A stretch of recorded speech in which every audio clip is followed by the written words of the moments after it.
Okay, so first of all, good evening, everybody. I would say that in general, the experiences that people have throughout all the ages, if you go through all the writings that was been written about, and dating back to many different sources, even going back to the Greeks and Plato, not Jewish sources, you'll see that the experiences varies in terms of their perception of the experience. Like certain people are seeing certain types of beings in certain periods of time, and certain people are seeing other types of beings in other periods of time. You know, more ancient people speak about seeing dogs because that was a very strong metaphor in Egypt for afterlife or other things like that.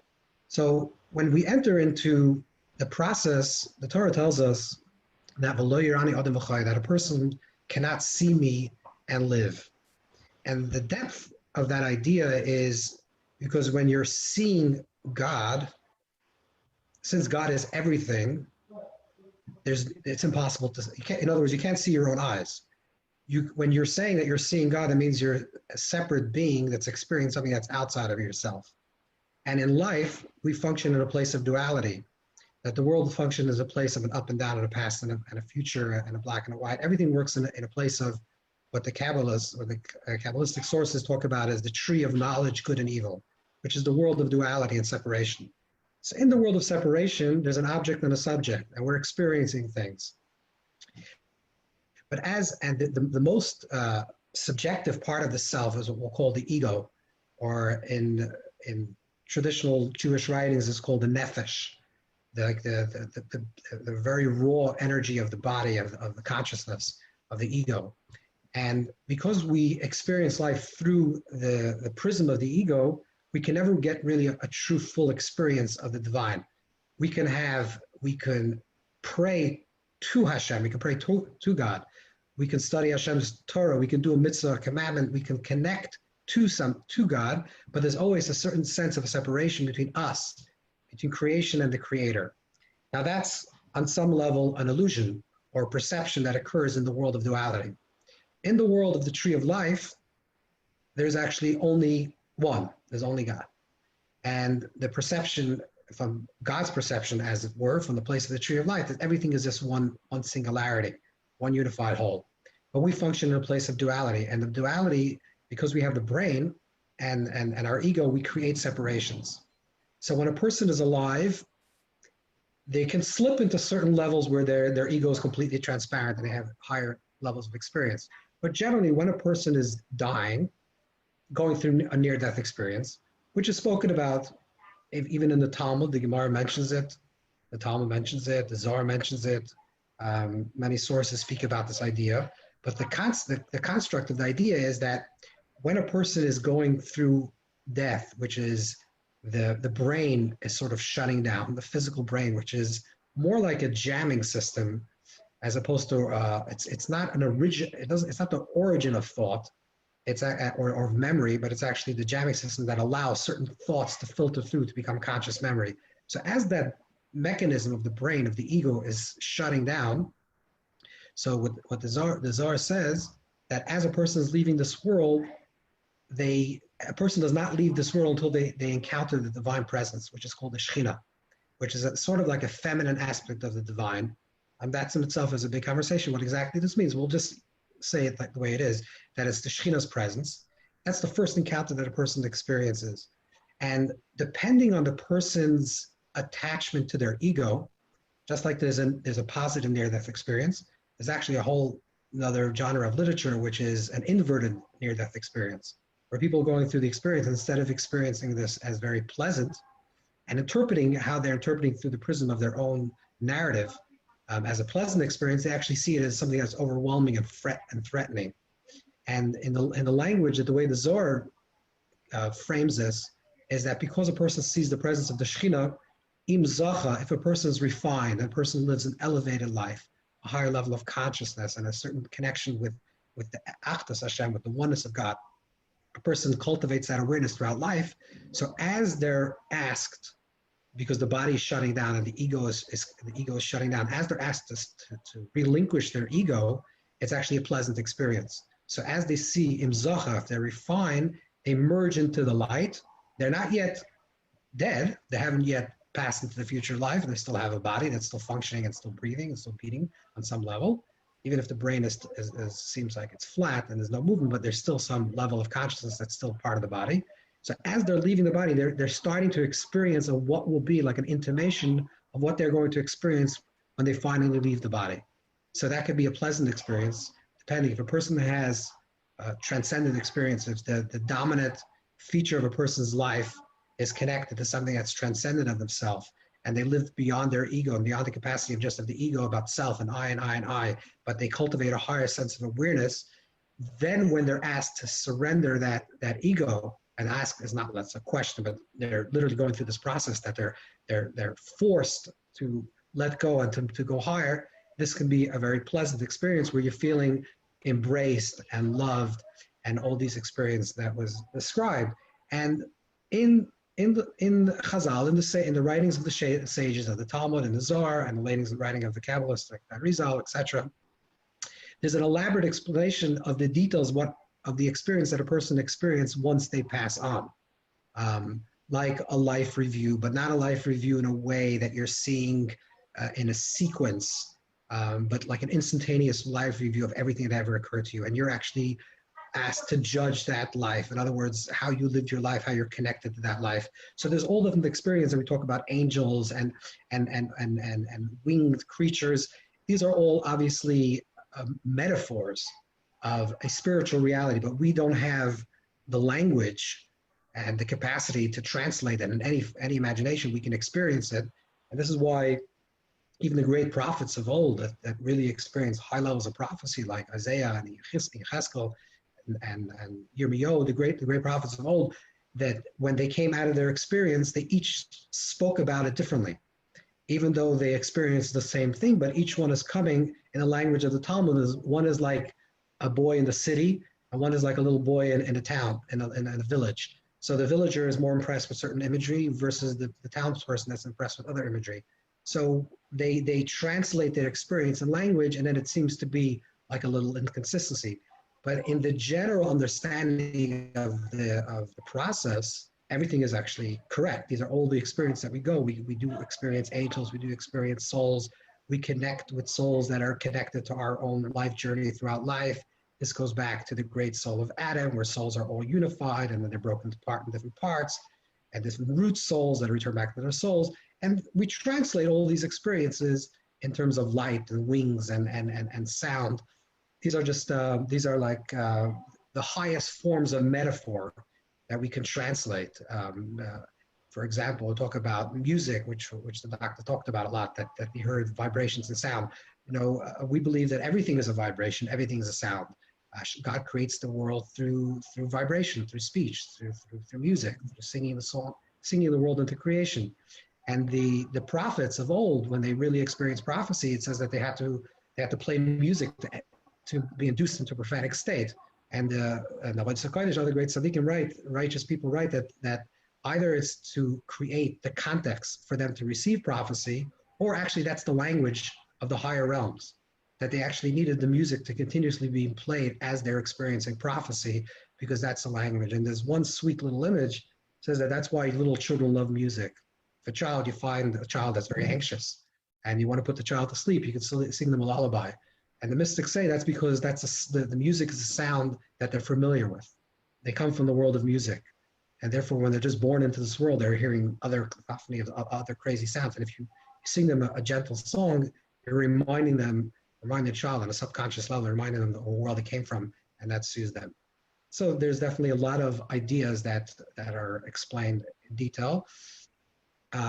They're not really delineated like step 1 and 2. There were some famous writers that I'm sure everyone's familiar with, like Moody and other people that have written a lot about the near-death experience and divided these experiences to 10 experiences. What I did with one of my books called The Jewish Book of Life After Life, I went through these 10 experiences, the way it's described throughout cross-culturally, these 10 experiences. And then I explained a little bit how these parallel different Torah teachings that we find in the Torah, in the Bible, and in the teachings of the sages and the Zohar, where these teachings are explored in greater detail. So Yeah, there is definitely a parallel, and it's definitely accurate. Thank you for that. That was awesome. That was fascinating. I like the never heard that before, that the prophets played music not just to induce prophecy, but to actually, that was actually the language of the prophecy itself. That's something I haven't encountered. Interesting. Okay, so Dr. Alexander, so now that you've shared your experience with us, being a neurosurgeon, you're in a unique position to appreciate the scientific challenges to, to the idea of an afterlife and to the idea of a soul living on in consciousness. So lay out for us in a few words, what is the hard problem of consciousness, as it's called? What is reductive materialism, and what is the mainstream scientific approach? And then, of course, naturally, what is your response based on your own experiences and your own research? So flesh that out a bit for us. Okay, the hard problem of consciousness is not really a hard problem about consciousness at all, but it's an impossible problem for materialism. For those who believe that only the physical world exists, because there's the hard problem was really defined by David Chalmers in his 1996 book, The Conscious Mind, but it had been brewing for decades in neuroscience, the writings of Thomas Nagel, John Searle, and others, many kind of philosophical papers that pointed out that there were great discrepancies in trying to extrapolate the workings of the brain to explain mind and consciousness. Now, it turns out in neurosurgery, Wilder Penfield, who's one of the most renowned neurosurgeons of the 20th century, wrote a beautiful book in 1975 called The Mystery of the Mind. And he was closer to the mind-body question than just about anyone else, because he did a lot of electrical stimulation of the brain in awake patients. Now, I've done a lot of those cases myself, so I understand a lot of the contribution of that kind of caseload, but he focused on it intensively.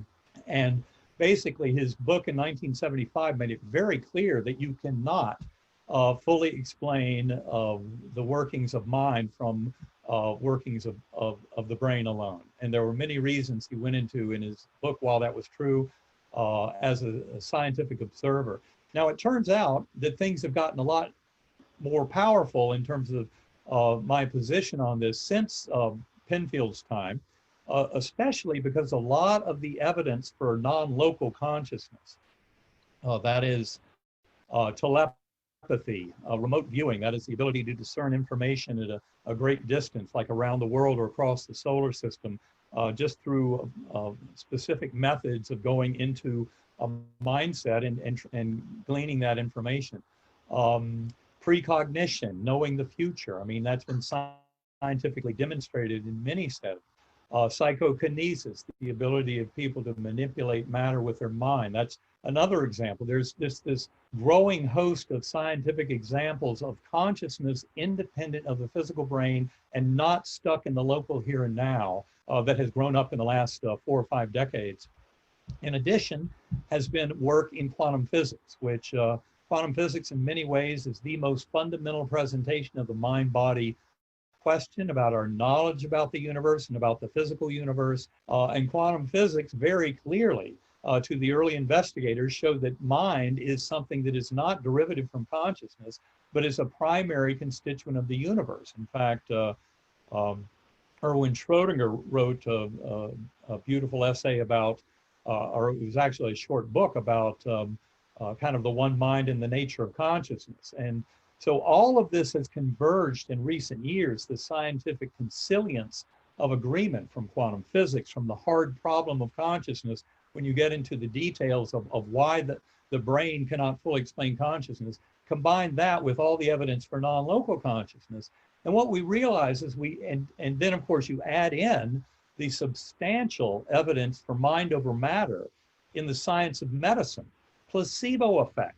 It's our gold standard. It has been for 6 decades. Placebo effect is not just giving a sugar pill and having getting rid of a headache, but in fact there are extraordinary healings from cancer, advanced infections, etc., that can happen just through a patient's beliefs, and doctors have come to recognize that. So what we are facing now is a tremendous revolution in medical science that is a result of all these different lines of inquiry that are showing us that consciousness is not derivative from the brain or locked inside of our head at all. But in fact, there are ways with meditation and centering prayer to basically manifest more of an effect of mind over matter, which, as I said, with placebo effect, you see in a very routine basis. And when you find cases of people who've basically eradicated their cancer, like the near-death experiences like mine or Anita Morjani and Mary C. Neal, people who had a horrific kind of an unrecoverable illness or injury, and yet they then go on to make a full recovery after an NDE. To me, all this is really showing us the tremendous human potential to have a greater influence over our lives and emerging realities. I mean, once you realize that it all begins with one's health, and you can have a picture like mine where there's this inexplicable recovery of brain function and mental function after a devastating week in coma from that kind of illness, then it starts to portray a much grander kind of scale for possible human intervention in our lives. And from my standpoint as a healer, especially in the midst of this COVID pandemic, it's important to remember that so many of the beliefs of our culture are falsely limiting.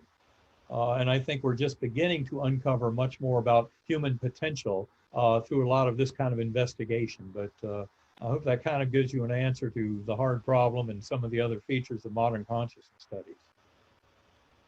I would just say, if you don't mind, if I could jump in here a second. I think one of the issues why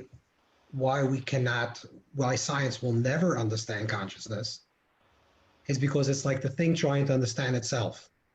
Well, the whole perception of the Western society is that there's an object and a subject, but if you're consciousness itself, you cannot perceive consciousness. You can just be pure consciousness. So that's why the reason why we'll always guide it to the mind and figure out that's probably in the brain or something. And this idea of like non-localized consciousness is very interesting. It's part of the near-death experience, and I just want to talk about for this one moment that a lot of people talk about as they leave their having a near-death experience or they're having an out-of-body experience, they feel like they're entering into another ethereal-like body, some type of structure that they feel resembles their body, but it's not actually really their body, but they're having some type of a journey in some type of a medium. And in Kabbalistic sources, there's something that's called a guf gas, which is like the thick or the dense body. And there's also something that's called a guf dak, which is the ethereal body, which is many words, chalchulka derabanan or levush or ruach. The Zohar has many different words for this. Many of the scholars call it by different names. But it's essentially, there's like a body double where really our full level of consciousness is really around us. Which more Hasidic language is called or makif, like surrounding light. And really, every time we have a thought, we say something, we think something, we do something, we're projecting that action that we do, positive, hopefully, and also negative, into our surrounding light, and our surrounding aura, if you wish, you want to call it, into this projection that surrounds us. It's not localized in the brain, it's actually included, it surrounds us, and therefore it actually is sensitive to other people's or makif, other people's surrounding light, so to speak. So there is a possibility of affecting a person, or, there's like Rupert Sheldrake, I'm sure you're familiar with this, a lot of his work that he's done about the non-locality of consciousness and not connected to the brain. So he calls this like a morphic field that's somewhere around the brain. And we don't have to go there, and whether some, I know the scientific journal said that it's pseudoscience. So we'll just say what the Kabbalistic structure of that idea is, like sort of sometimes you recall things that you don't remember, or you pick up a person's energy. You walk into a room and you feel like this is a person you would like to know. This is a person that you don't necessarily want to know. This is a good place for you to be. This is all because everything that you have, every single thought, feeling, and experience that you actually experience throughout your whole life is projected around you. And that's like sort of the antenna that's picking up all these different vibes that is surrounding you at all times. So yes, we'll never really able to explain it scientifically. I don't think it would ever be possible, or else scientists become mystics. which is possible with quantum mechanics, where there's a collapse between the observer and the observed. So if you really enter that place where there is actually no an object and subject, you actually experience, not scientifically, because that's your brain still experiencing it, but experientially, you're actually able to experience the trueness and the oneness of consciousness that surrounds everything and is everywhere.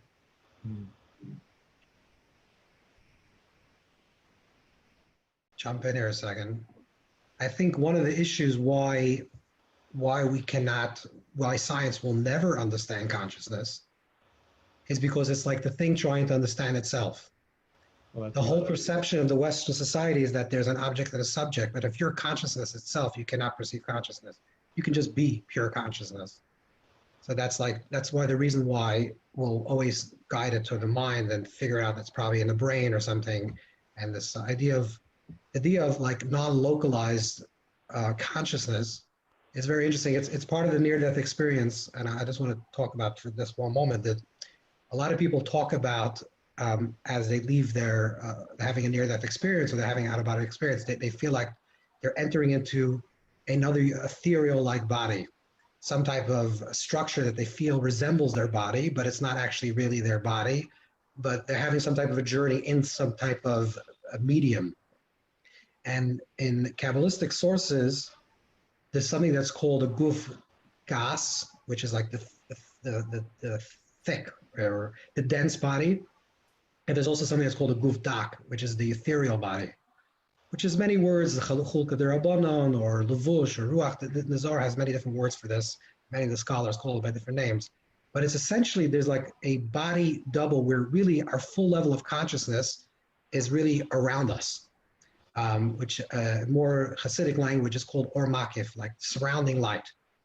And really, every time we have a thought, we say something, we think something, we do something, we're projecting that action that we do, positive, hopefully, and also negative, into our surrounding light, and our surrounding aura, if you wish, you want to call it, into this projection that surrounds us. It's not localized in the brain, it's actually included, it surrounds us, and therefore it actually is sensitive to other people's or makif, other people's surrounding light, so to speak. So there is a possibility of affecting a person, or, there's like Rupert Sheldrake, I'm sure you're familiar with this, a lot of his work that he's done about the non-locality of consciousness and not connected to the brain. So he calls this like a morphic field that's somewhere around the brain. And we don't have to go there, and whether some, I know the scientific journal said it's pseudoscience.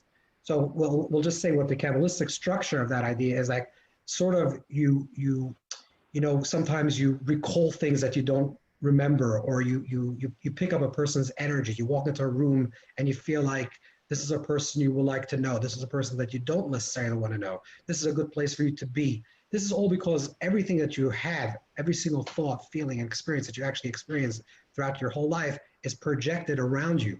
And that's like sort of the antenna that's picking up all these different vibes that is surrounding you at all times. So yes, we'll never really able to explain it scientifically. I don't think it would ever be possible, or else scientists become mystics, which is possible with quantum mechanics, where there's a collapse between the observer and the observed. So if you really enter that place where there is actually no an object and subject, you actually experience, not scientifically, because that's your brain still experiencing it, but experientially, you're actually able to experience the trueness and the oneness of consciousness that surrounds everything and is everywhere. But there are different levels. I would say the first very important idea is that we strongly don't believe that hell is a destination. There's no internal condemnation. A person is not destined to hell. This is not part of the Jewish belief at all. We believe that that every person will eventually reach a place, in the language of one of the great Kabbalists, he says, hell is like a sponge. It soaks up all the negativity and allows for the experience of positivity.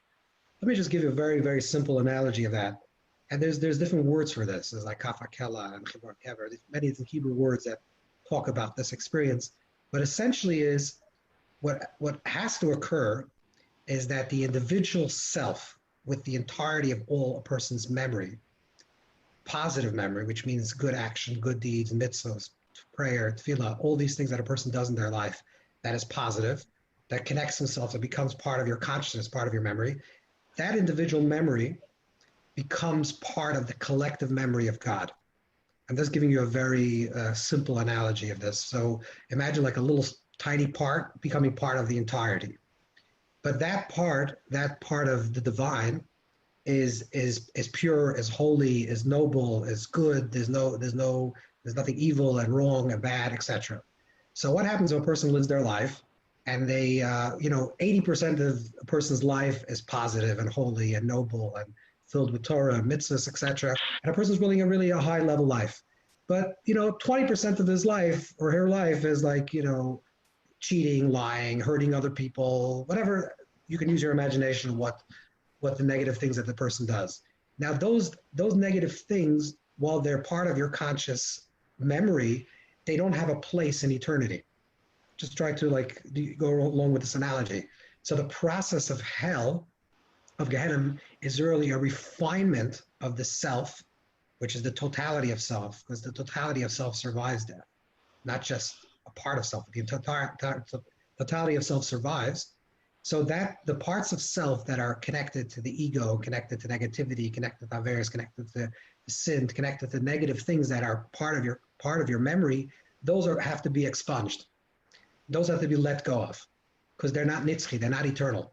So the process is, imagine, let's give us an analogy. Imagine, you had like a traumatic experience, a negative traumatic experience that happened to you that's lying in it's pressing very deeply on your memory, and it's affecting how you live your life. And then you go and you unburden yourself in front of a psychologist, a therapist, and somehow you expunge that memory from your consciousness, and you feel healed, and now you feel it can go on. So imagine this process magnified 1,000 times. We're trying to get rid of those negative things that are pulling us down, that is holding us back, that is connected to negativity, in order to get us to a place that we can actually enter into heaven. So it's not a destination, it's a way station. And therefore we say Kaddish is accustomed to say a prayer for a person that passes on. We say this for 12 months or 11 months, for a full cycle of the year, which representative of a person's full life cycle. So we're saying if someone did something wrong in January or February or Nisan and Iyar throughout this entire life cycle, we, like what was mentioned, that there's something that's called empathetic near-death experience. That means sometimes things that we do for another person that we love and that are connected with on a soul level affects their soul journey as well. So when we do something good in this world, we pray for them and we give charity for them. And whatever we do in this world to do something positive for their memory, we're connected to them. So we're actually allowing this process of going through the entire year cycle. And it's not literally a year, of course, but it represents the full cycle of life throughout the 4 seasons, throughout every single possible day, throughout the different holidays, etc.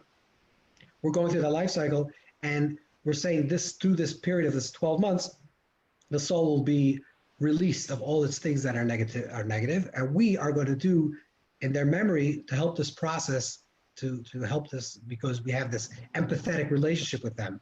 On a deeper level, is because our soul roots are rooted in the same collective soul within the great soul of Adam Kadmon, which is another conversation about reincarnation, how that works. But because if we're related to someone on a physical level, a parent, a child, a sibling, etc., this means because we're related to them on a spiritual level. We share a common soul journey with them, and it's possibly even possible that our children in this life or our parents in a past life, etc., because these are all working through different types of what is called tikkunim, like rectifications, elevations, that the soul has to go through this process of unlearning and learning to get to a place back into the tree of life.